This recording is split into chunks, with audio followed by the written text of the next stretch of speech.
to be joined by three women leaders in technology. Rather than have me introduce them, I'd love for each of you to introduce themselves. And since we only have a short while to spend together, as you're introducing yourself, I'm going to ask you to kind of kick things off with the first question. And that is, what does it mean to you personally to be a female leader in technology? And in your current role, how have you seen the landscape evolve or not evolve? And so, Jess, I'm going to throw that over to you first. Excellent. You guys can always get some really good facial expressions for me when I wasn't ready. So that was fantastic. Yes. Thank you, Sam. I'm ready to go. So hello, everybody. I am Jess Evans. I am the Chief Operating and Digital Transformation Officer here in UTO. And I have the pleasure of being honored with Leah and Donna here today, who are also two powerhouses. So from my perspective, I've seen the landscape change dramatically in a positive fashion right up until about March of 2020. And so up until March 2020, I had seen so many women break through the glass ceiling, more female CEOs, more female chief operating officers, and the likes.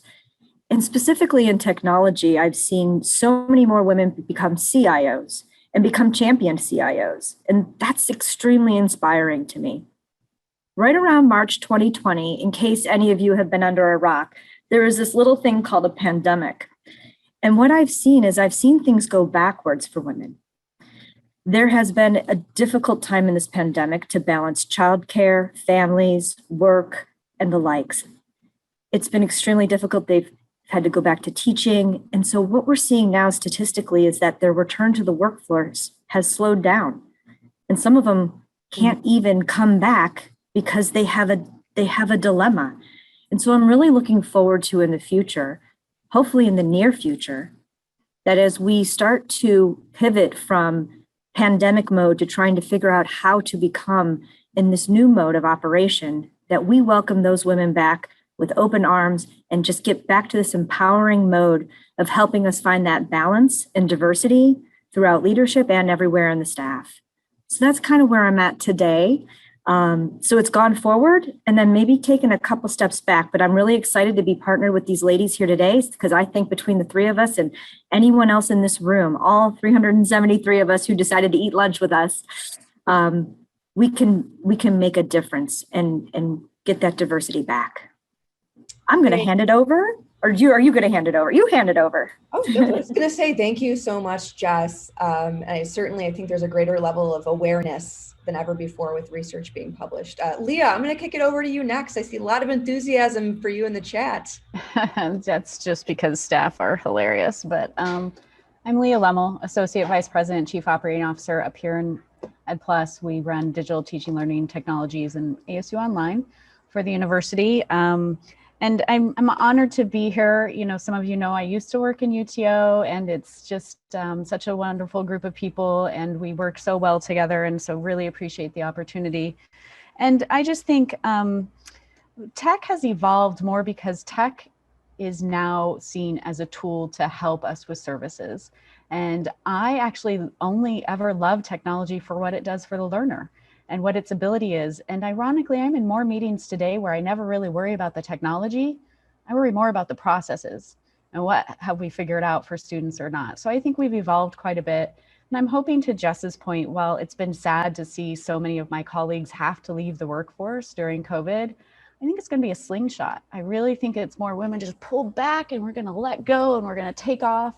And that's mostly because all of us got here with a lot of support from a lot of people, fellow women, men, colleagues, all of it. And I just think we just have to keep supporting each other. And if nothing else, COVID has definitely taught us how we can allow people to be remote and we can be a lot more flexible with people's times. And that's how you get talent back in the workforce. So Donna, I miss you. So it's your turn. Oh, I miss you too. I'm Donna Kidwell. I'm Chief Information Security and Digital Trust Officer, but came to ASU from Adventures in Texas and at the University of Texas to join EdPlus. So I have my heart deep in the ASU online experience and all the incredible things that EdPlus does. I think it's pretty glorious to figure out, like, how do we collaborate on what this new future, incredible ambition that we have for our learners and our faculty and our impact on the world. I mean, this morning we heard about a hospital for the earth. I mean, just little things we're up to like that. I started my journey as a history major, so call out all y'all liberal arts majors, and then co-founded a company to do fertility software.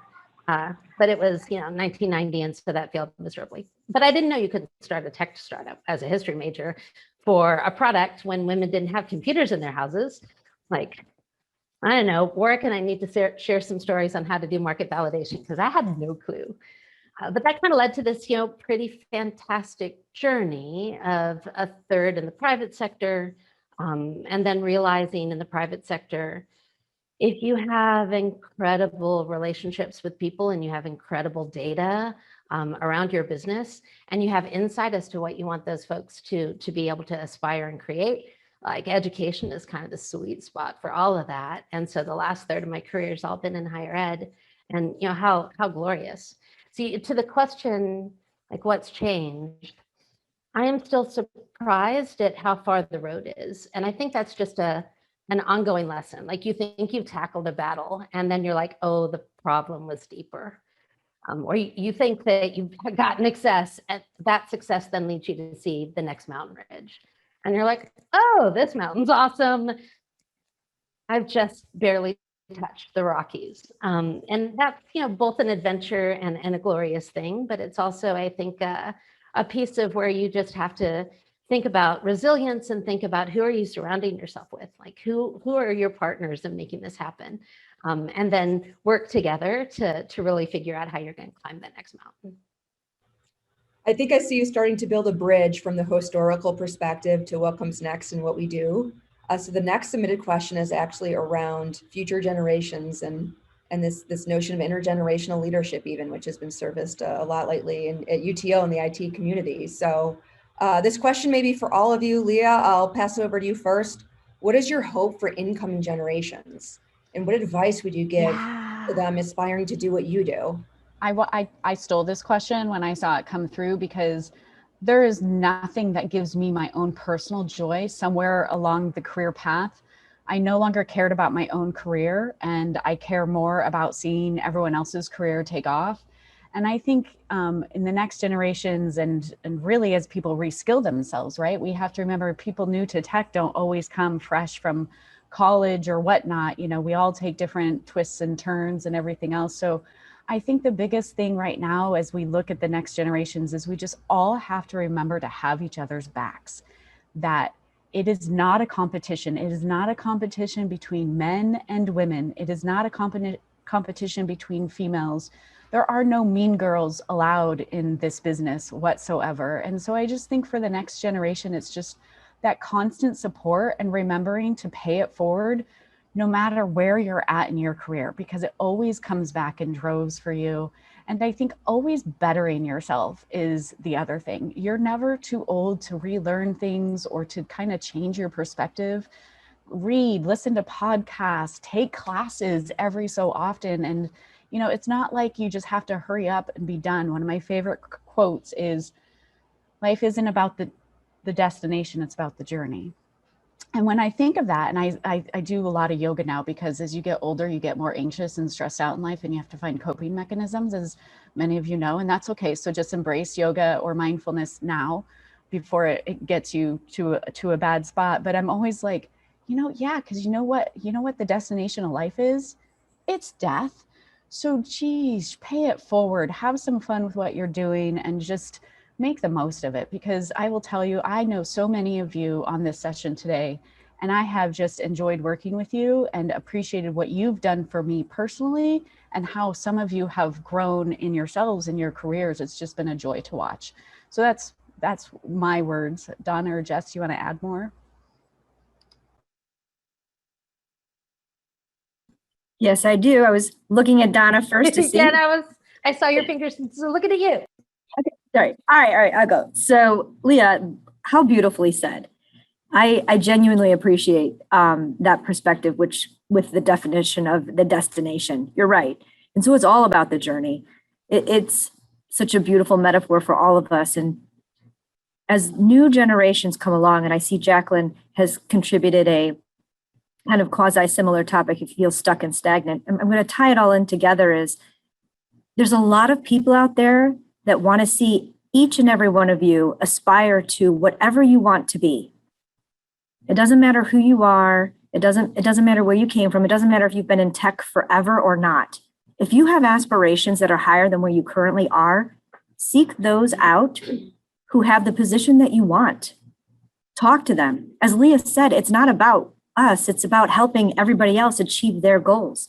And so when you find somebody, we're actually pretty approachable. I mean, these women here, I mean, we'll go over to Fellows and we'll get drinks and just chat and we're just human beings.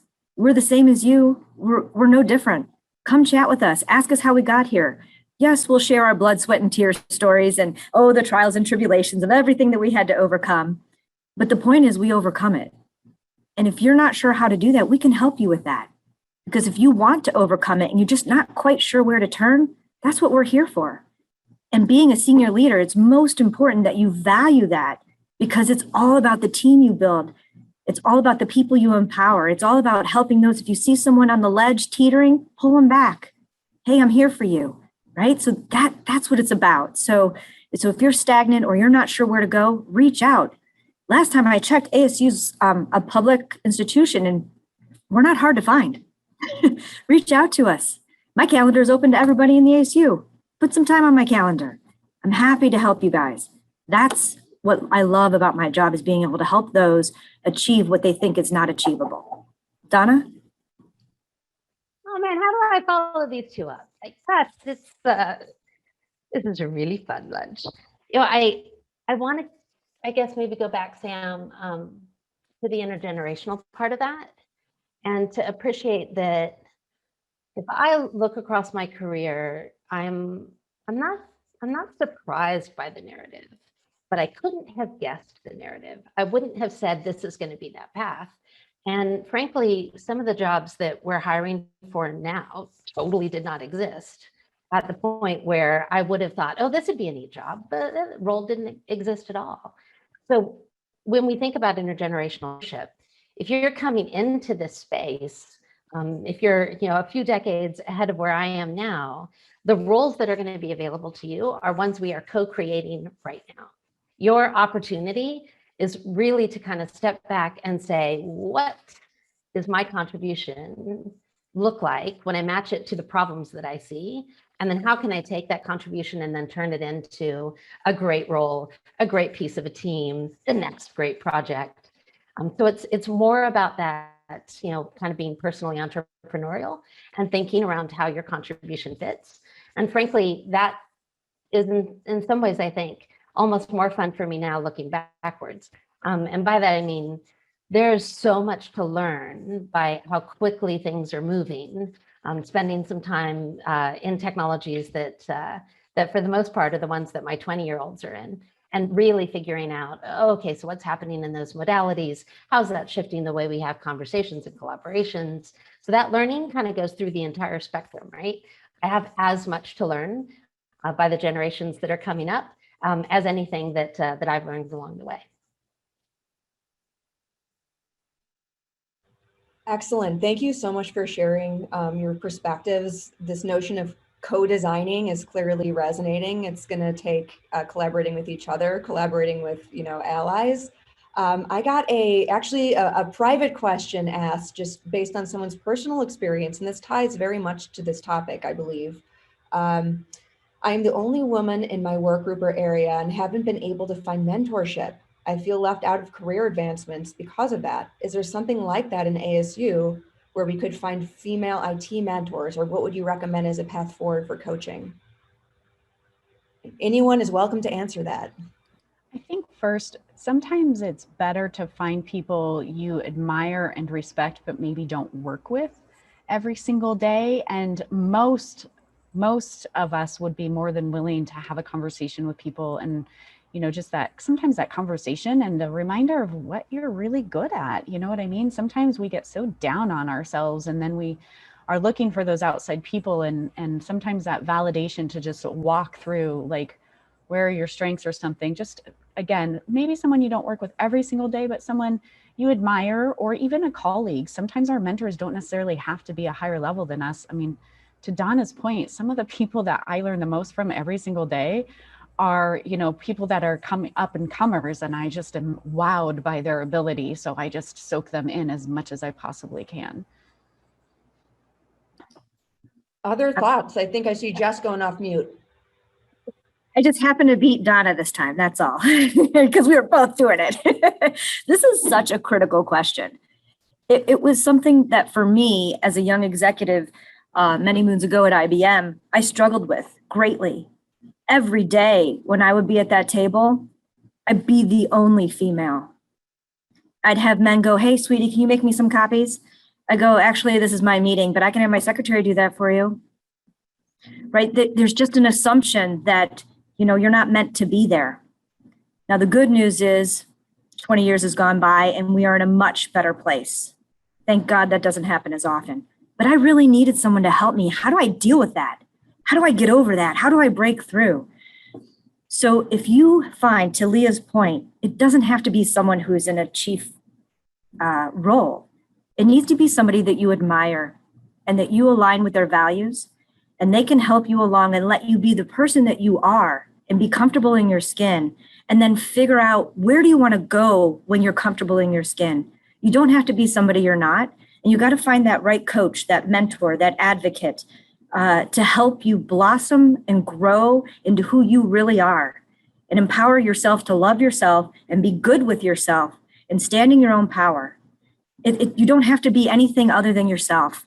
And when you find mentors that value that and help you grow that and bring you along, that's when doors open, because you are your authentic self. Donna? I want to play around a little bit with what the expectation is for a mentor, and to say that can be whatever you want it to be. So you can decide that action I just saw, this person that just did something incredible, was really elegant, totally admire that. I want to understand that better. And so you're not mentoring just like a life coach, but in that case, it's specific, and it's saying, I really loved how you did that. Can you share with me a little bit about how you got there? That allows you to take a think. Now there is such a thing as mentoring fatigue for people who then become really strong mentors and then try to figure out, oh, how do I do that at scale? Well, we're really good at thinking about scale at ASU. Part of how you do it is break it down. You know, what are the set of things that you'd like to get better at, that you'd like to understand better, and then be pretty specific in your ask. And it turns out that when you do that, when you say, you know, I really don't think I've got, I don't know, let's say collaboration skills to really be good at mural, and I love the way you did that. That's an easy thing to say yes to. It's for, especially everyone at ASU, we're so extraordinarily busy. Well, like it's a little thing. It is much easier to say, we can do 20 minutes and talk about this thing, and then like the next conversation is going to naturally lead from that. The relationship will kind of grow from there. So a little bit of advice: mentorship, break it down. Thank you so much, ladies, for responding to that. And I see Allison Hall gave a shameless plug for the ASU Women in Tech Slack channel. You know, I'll just interject and say one of the best pieces of advice I can give is, where you feel a void, where there's not community, create that space. Be the first, create that space. I created that channel because I felt a void and I wanted to connect with other women in similar positions. And so open the space. So we have 10 minutes left. I'm going to switch gears to another question that actually came through today in the chat. And it's from Josh Ivanov. And he wants to know, what's the number one thing male allies or coworkers you wish they would do, or you would, you know, invite them to do, encourage them to do, to support?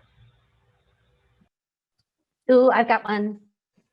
The first time I was in a meeting where one of my male colleagues actually said, hey, let's let Donna say something. It's like, he noticed. That was great. That does happen. Like, it is a thing in a room. where you don't find the right point in the conversation to kind of pitch in and contribute. Or I grew up in the South. By South, I mean like South Carolina kind of South. And there's a kind of politeness that comes with that too, that makes it a little bit awkward to always assert yourself. So a male ally who then recognizes that on your behalf and then creates the space for you. And that's any ally does that, right? They help create a space for you. I think some simple things, just recognizing the work that people are doing, and this goes for female and male colleagues. I don't think we do enough time saying thank you. And I don't mean the reply all generic email thank you, which I know some people have major pet peeves on. I do not, so I don't care. But in general, like taking the time to be genuine and reaching out to a couple of people at a time to say thank you or to recognize a talent that they had. Because I think some things with not just women, but with everyone is it's our own heads that are in the way of recognizing where we can go. We're our own worst enemies and, you know, we're just stuck in there. And I think we all just have to help pull people out. And then as Donna said, you know, calling it out in public, sometimes not in like a rude way, but, you know, use your colorful commentary and your sarcasm. There's lots of ways to kind of call it out at different times in the right audiences, because you know what, I think we're mostly past this point. And it's much less common now. I'm not saying that things are equal, but I would agree, like if some of you who aren't as long in the tooth as others of us, what we witnessed 20 years ago when we walked into a room, you'd be appalled at. Now, most of those people have retired now, thankfully. And so, you know, with each new generation, we have a fresh start, but I think we can't hold the past accountable for what we're doing today. And we just need to keep moving forward. Leah, that was the most beautiful statement. We cannot hold that past. We can't. We got to let it go and move on. That is only when we gain true innovation and change, is when you don't let that past dictate your future, because it's not our future, to your point. We do get a fresh start every generation. You get a fresh start every single day you get out of bed. And it's the choices that you make and in the direction you want to go. To speak directly to the question, it doesn't matter if they're man or woman. What I would like is real advocates. And so men, the question, Josh, was men. Great. Just be an advocate. Listen, understand, open your heart and mind to the whole room, not just individual women. And because we are all in it together, we all collectively have to work together. And so I would also like to speak to the women. Let's not be catty and throw each other under the bus because we have a jealousy factor.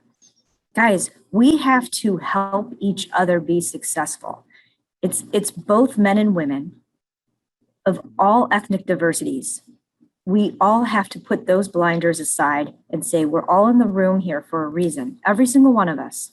And every single one of us in the room has something to contribute at all times.